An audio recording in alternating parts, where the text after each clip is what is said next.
Hi YouTube, this is Alex Copey or Gothic Fitness on Instagram.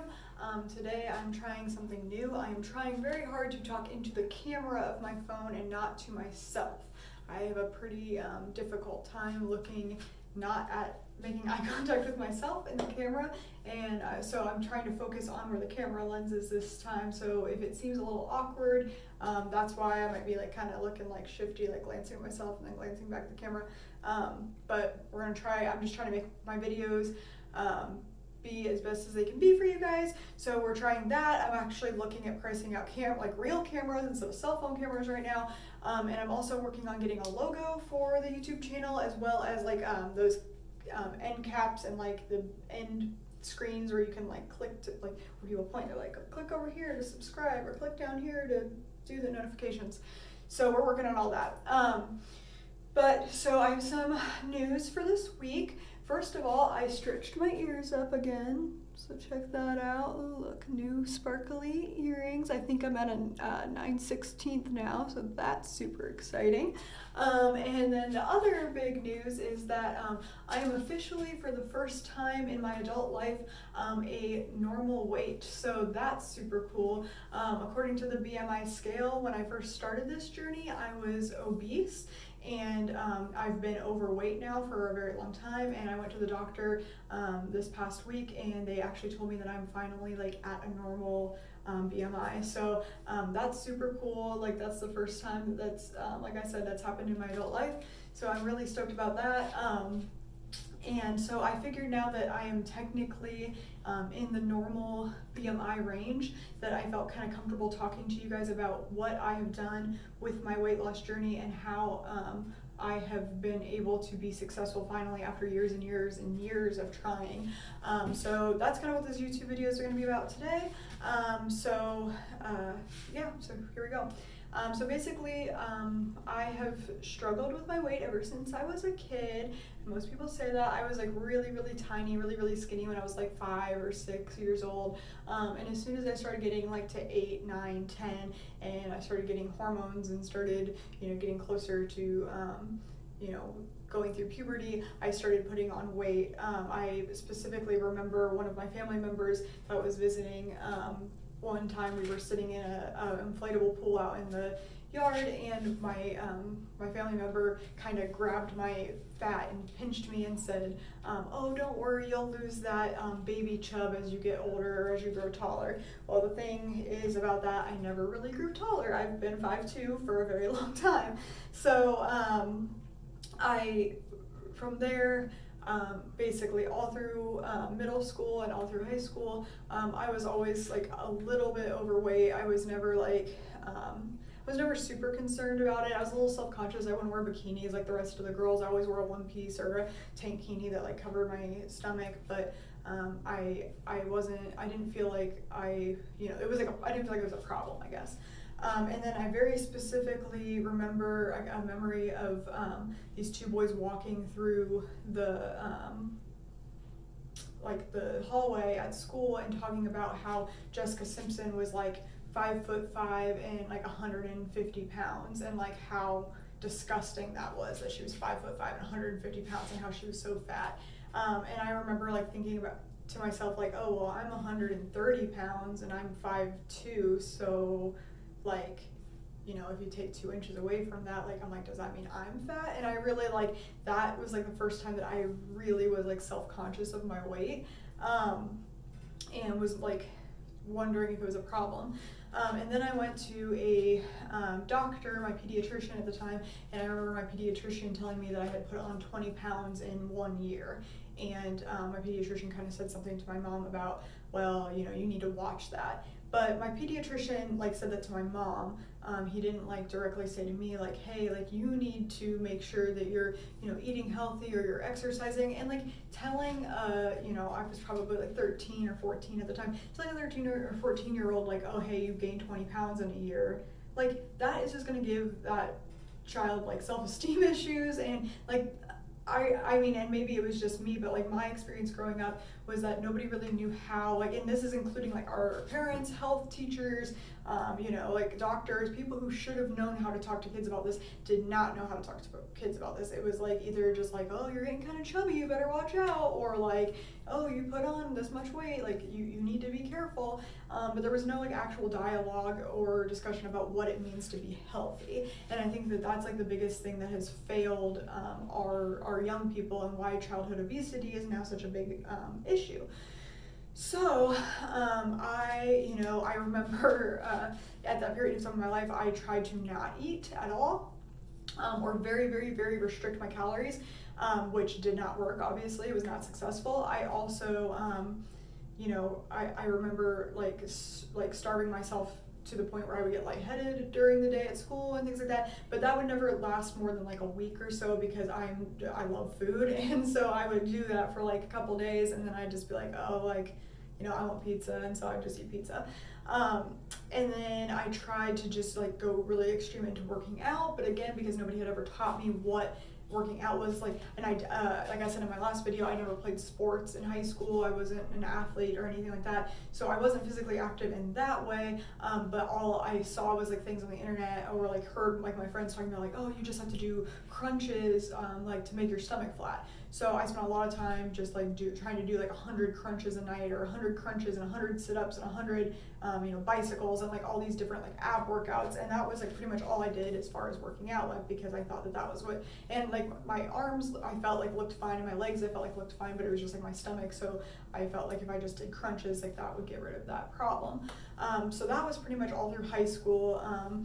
And nothing was really successful. And then I got to college, and that's when I really started putting on a significant amount of weight, because like I said, when I was in high school I was probably around 130, and then when I graduated from high school I ended up going to art school. And like I said in my video before, art school is like the most unhealthy thing that you can do for yourself, just mentally, physically, everything. It's just exhausting and horrible and awful. And if you want to go to art school, like, good luck. But so while I was in art school, I ate a ton of Taco Bell. I spent a lot of nights like up drinking really late, painting and drinking wine.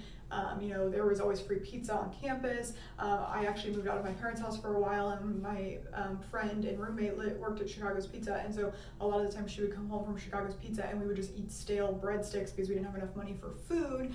The money that we did have for food, we bought a lot of like canned like SpaghettiOs type things, things that were cheap, things that but had like zero nutrition because it was cheap. So during that time I went from about 130 pounds to when I got married, which I think when I got married I was about 155-ish pounds. So I put on about 25 pounds through college. So, but again, I felt like that was like normal. I wasn't super worried about it. And then obviously because art school is so liberal, I was surrounded a lot by the body positivity movement, and about a lot of people saying like, oh, you're fine how you are, love your body, love yourself, And so I really started to like kind of vibe with that movement, and really just was like, okay, yeah, I'm like gonna be happy with myself. I'm gonna love myself. I'm good.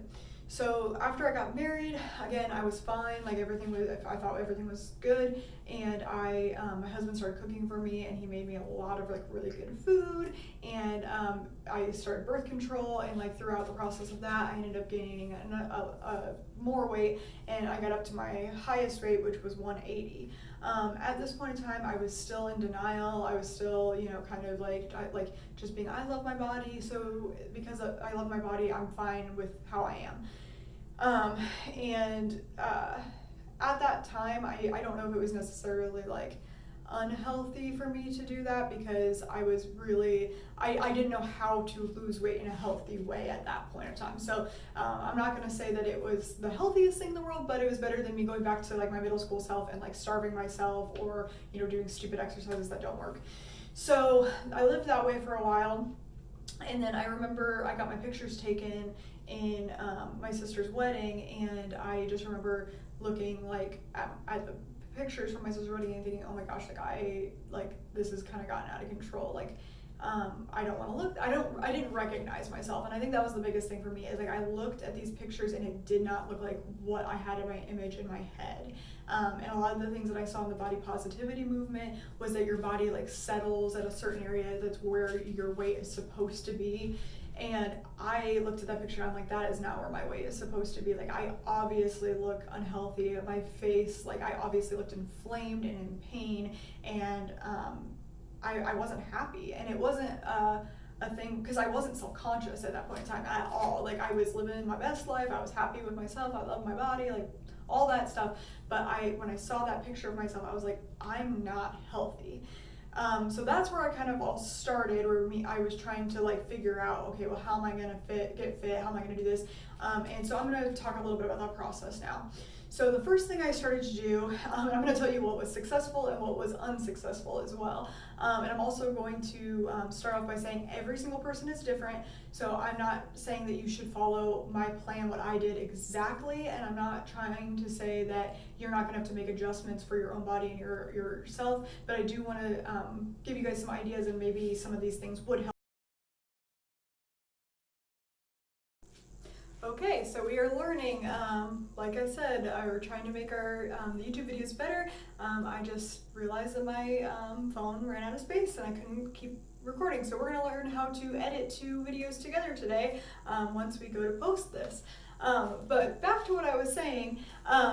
So I'm going to run you through a few things that I did that were successful and unsuccessful. So the first thing I started to do is I got a gym membership. So I started going to Planet Fitness. I didn't really know what I was doing there. It was really intimidating, and but I just started going, and I started trying to make a routine out of it. This was probably one of the most important things I did, because even though I wasn't really getting a good workout in, I wasn't really doing, what I'm doing now. It was that beginning to develop a habit that really has stuck with me, I think, this whole time. So I started going to the gym 3 days a week because I felt like that was what was practical and doable for me at the time. So I started going to Planet Fitness 3 days a week, and then I also started, if you guys follow John Glad or Obese to Beast on YouTube or Instagram, you might have heard him talk about the common sense diet. So that's kind of what I started to do. I knew things that were just generally bad for me, or that generally made me feel not so great, so I just started trying to cut those things out. So the first thing I did was cut out fast food. Now this was really hard for me. I don't like to cook. I'm very bad at cooking, and I'm very lazy when it comes to preparing food for myself. So I relied on fast food a lot for the nutrition that I was getting, and I spent a lot of time just like going to work. I'd be like, oh, you want to get home, and then I'd get really hungry, and so then I'd run to McDonald's, and I'd get McDonald's, and I'd come home. So that was one thing that was like really a big thing, was I just cut out fast food. Now that took me a while. Like, I think that at first you say, oh, I'm gonna cut out fast food, and you don't have fast food for like a week or 2 weeks, and then you're like, oh, I'm so hungry, and I'm not gonna be home until like late, and then you just stop somewhere. So I realized that cutting it out altogether was probably too big of a step for me at first. So then I just started to cut out like the bad fast food. So I cut out McDonald's, Wendy's, Arby's. Those were kind of like my jams. Like, I would always go to them, so I cut those places out first. Then I started going to Subway and Chick-fil-A pretty exclusively. And at Chick-fil-A I get a grilled chicken sandwich, and I wouldn't get fries. I either get like the superfood salad, or I just would get the sandwich. And then I go to Subway and I would order like a buffalo chicken flatbread from Subway. So I was taking my calories that I was normally consuming from McDonald's, Subway, or McDonald's, Wendy's, or Arby's, that were like 800 calories per meal, and I was cutting it down to about 400 calories per meal by going to Chick-fil-A or Subway. So that was like kind of my first step. I also, obviously, I already didn't really drink that much soda or like sugary beverages, but I did drink a lot of Starbucks, and I did drink Diet Coke. So the next step for me was cutting out Diet Coke, which that was very hard. I will admit that I am a Diet Coke addict, and even now, every once in a while, especially like if I'm out to eat at a restaurant, like I'll treat myself with a Diet Coke, or sometimes I get really bad headaches that I don't know why, but Diet Coke is like the only thing that will cure them. A lot of people have told me that's because I'm addicted to Diet Coke, but now I only have about maybe 2 Diet Cokes per month at the most. So I've like really come a long way from when I used to drink 3 32-ounce Diet Cokes a day, so I've really scaled back. And then I also cut out the Starbucks, which again, that was one of those things where I'm like, I'm not drinking Starbucks anymore. And then I was like, that's not practical because I don't make my own coffee at home and I want coffee. So I went from drinking Frappuccinos every day or like venti caramel macchiatos to I scaled it back to like no more Frappuccinos. I started getting a tall caramel macchiato, and then I transitioned to like a tall or a grande coffee that's just black with no classic syrup, with almond milk and sugar-free vanilla. And I drank that for a while, and now all I drink is just plain iced black coffee, and I mix my protein powder in that and shake it up and make a little mocha for myself in the morning. So again, everything's like a gradual thing. You find the things that you think that are not good for you, and then you slowly decrease them, and like also supplement them with something else that is good for you, because if you just like cut that thing out, a lot of times the body positivity movement will talk about intuitive eating, which I'm not going to get super into because I'm not trying to start fights on my second YouTube video. But one of the things that I think that is good about intuitive eating is I think that your body does crave certain things, but in my opinion, you shouldn't just eat the thing that you crave, because if I ate the thing that I craved all the time, I would eat like freaking Ho-Hos for every meal, or pizza, or whatever. And so obviously that's not a healthy, nutritious choice for you to be eating for every meal, and I'm not exaggerating. There was a point in my time of my life where I ate like that kind of stuff all day long for every meal.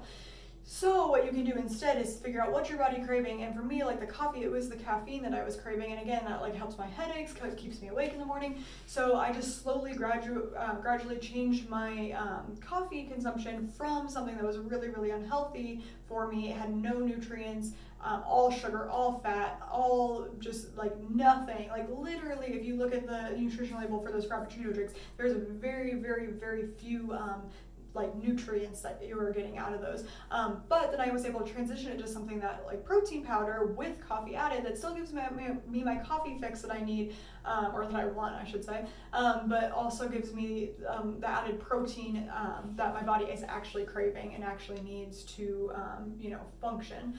So that was like kind of the next step for me.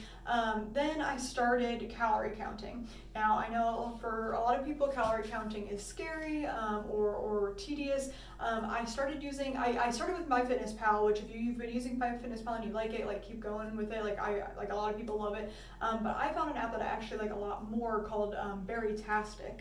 Berrytastic is actually an app that's used for people who are going through weight loss surgery, like medical weight loss surgery. But it works really, really well. I think it's way easier to navigate than MyFitnessPal. I've had a lot of success with it, so if you want to check it out, it's a free app. It's just called Berrytastic. So that's what I use. I started tracking my calories, but at this point in time, this is where I was starting to get frustrated. So I actually gained a lot of muscle. Like I can't even remember how many pounds of muscle, but it's like close to 10 pounds, I think, of muscle over this year that I was doing these things. I went from working out at Planet Fitness 3 days a week to I signed up for personal training at Anytime Fitness, and I did that twice a week, and then I worked out another 4 days a week on my own.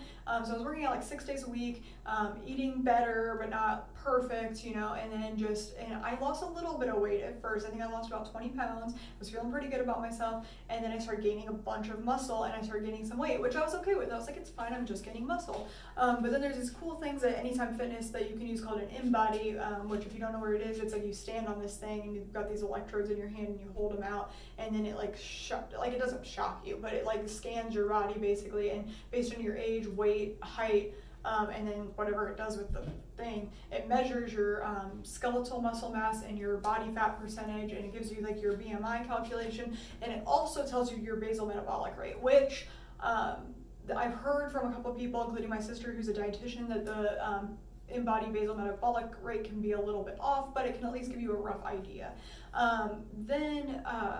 So I figured out by doing that I was actually gaining, or I was not losing fat anymore. I was like kind of maintaining my fat levels, and my muscle was going up because I didn't know at the time, but I was actually eating at a caloric surplus. But so I was getting a lot of muscle, but I wasn't losing any body fat, and I was like, what the heck, like that's like what I want to do. So during this whole time, I was also like getting really, really sick, like chronically sick. And I had a lot of people like telling me different things like, oh, you need to stop eating carbs. You need to, only eat vegetables, go vegan. You need to do this, do that. Like these are the things that are going to cure you. And I'm like, I believe in the power of food as, medicine and healing and stuff like that. But I felt like there was something more serious going on. So I went to the doctor and I talked to the doctor, and I'm going to do a more extensive video about this later, but basically the doctor told me I needed to lose weight, and that was why I was having these problems. So I told him, like, look, I actually have lost weight recently. I lost 20 pounds, whatever. And he was just like, no, you need to lose more weight. And he actually told me to go on a no carb diet. He told me to just stop eating carbs. So again, we'll talk about that guy a little bit later. But I ended up not listening to him, going to a different doctor and finding out I had an infectious disease called Epstein-Barr, which is actually related to like the monovirus. And basically, once you get exposed to the monovirus, you can get Epstein-Barr, and it can stay in your system for like years and years and years. And sometimes it's chronic and it doesn't go away. So I was getting fevers, headaches, all this stuff. So that was really awful, and I ended up gaining a little bit of weight back during that period of time because I was just like so sick all the time, and I wasn't going to the gym regularly, and whatever. So I was finally, again, we'll talk about this in a different video, but I was able to figure out all that issue, and I was able to get back into the swing of things. Now, at this point in time, during that period of time, I had gained that whole 20 pounds back. This was also the period of time that when my grandma passed away and things like that.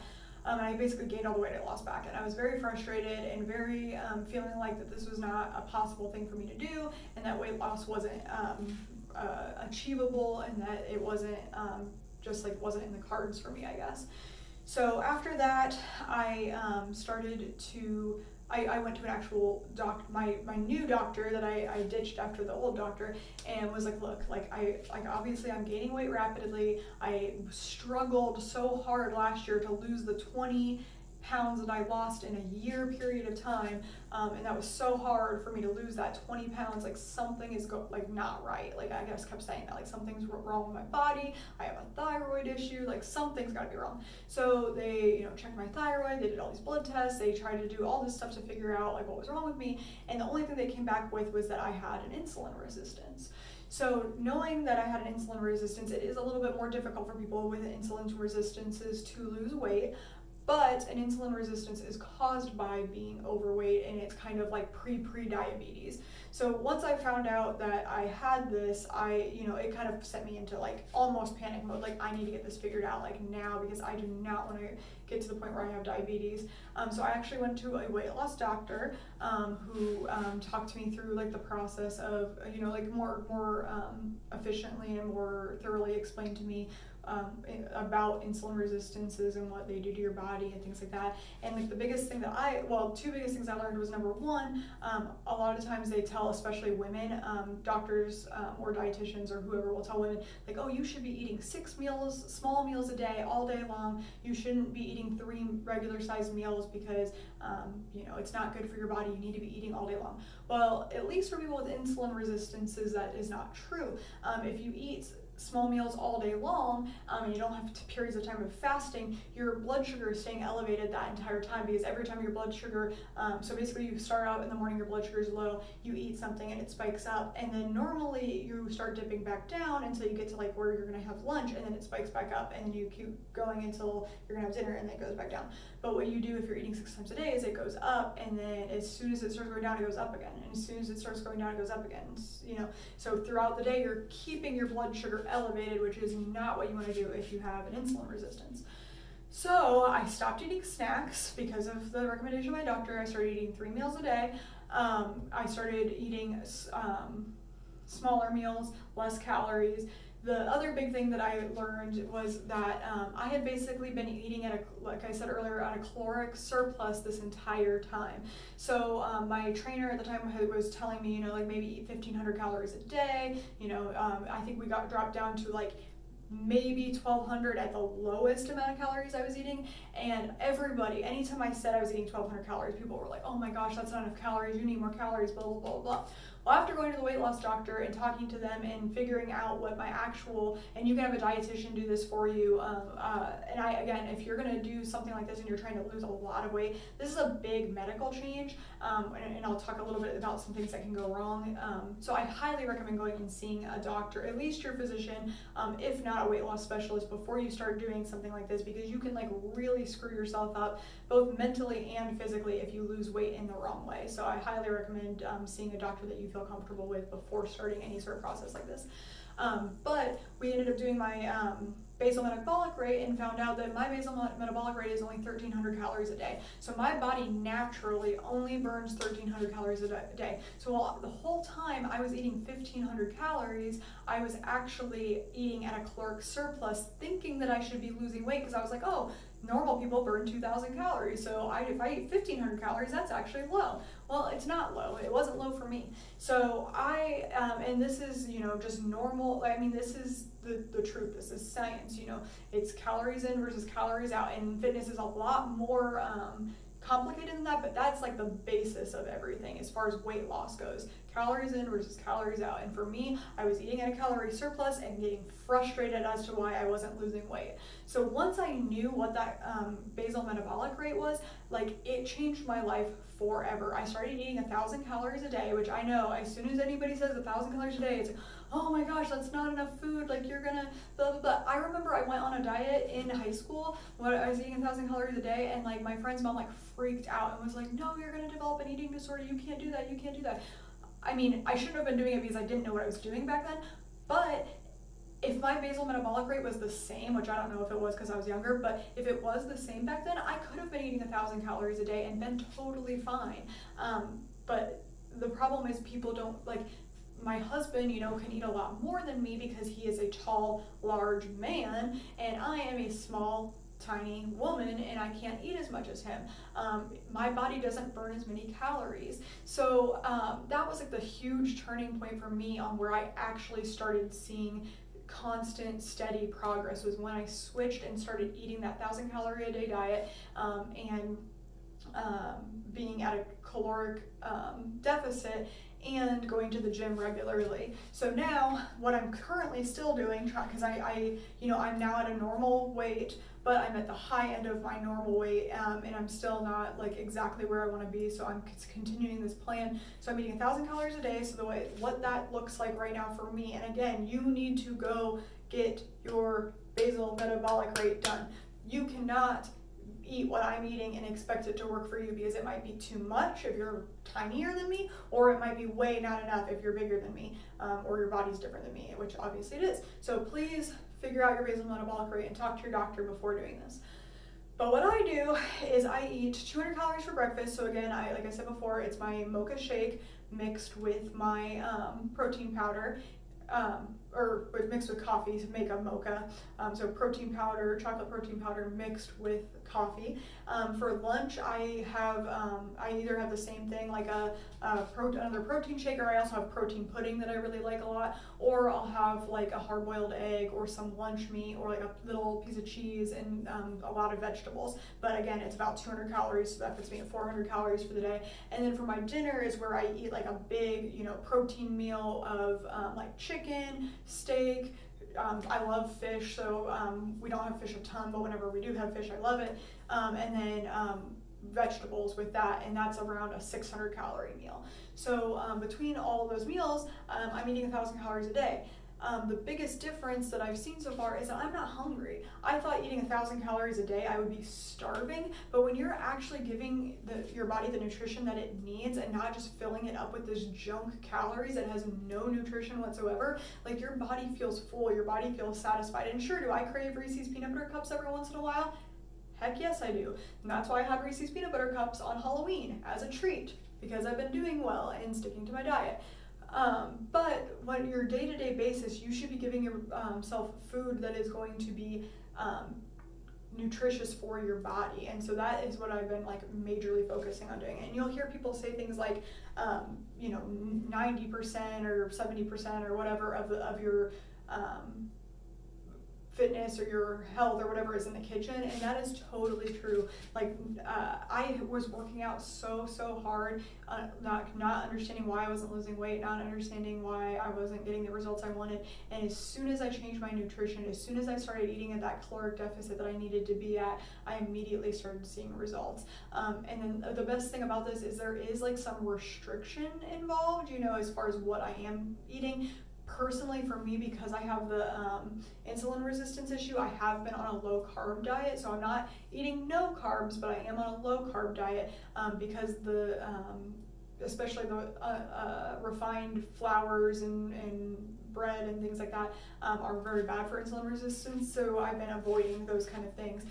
But even with that, it's like once you get that basal metabolic rate figured out, like it just completely changes the game. So I highly recommend doing that if you're trying to lose weight and if that's something that you're focusing on. But I also want to make sure that you guys are eating enough for your body and that you are eating good foods for your body. You can technically, there was a video, I can't even remember who did it, but Obese to Beast did a interview with a guy who did it, but he did a challenge where he ate a Big Mac every single day and proved that he could lose weight by being at a caloric deficit, by eating, even though he ate a Big Mac every day. Like I totally get his point, I understand why he did it, and I think it's a cool video, but that's not what you want to be doing, because you want to be giving your body better nutrition than that. You want to be filling your body with healthy foods that are going to energize you and make you feel good. So that, I think, is the end of video number 2. I'm also going to be posting a couple bonus videos this week, so that should be exciting, so stay tuned for that. It's my friend Antonia, I think her Instagram name is antonia.c.fitness. It's her peak week this week, so she's going to be competing in a figure bodybuilding competition on Saturday. So I'm going to be actually interviewing her later this week and posting the video, and then I'm also going to be doing a little brief video on the day of her actual competition. These videos will be really short, they won't be like my normal like 30 whatever minute video this is, but yeah, so thank you guys for watching. Thank you for sticking with me through my second video. If you would like to subscribe, like the video, turn on the notifications, do all that stuff, and also most importantly, share this video with your friends who are struggling with weight loss. I would love to be an inspiration for them. That's the whole reason I'm doing this, is to kind of make it so weight loss and health and fitness can be for everybody, not just like Instagram models or like traditional athletes. It's like everybody should be healthy.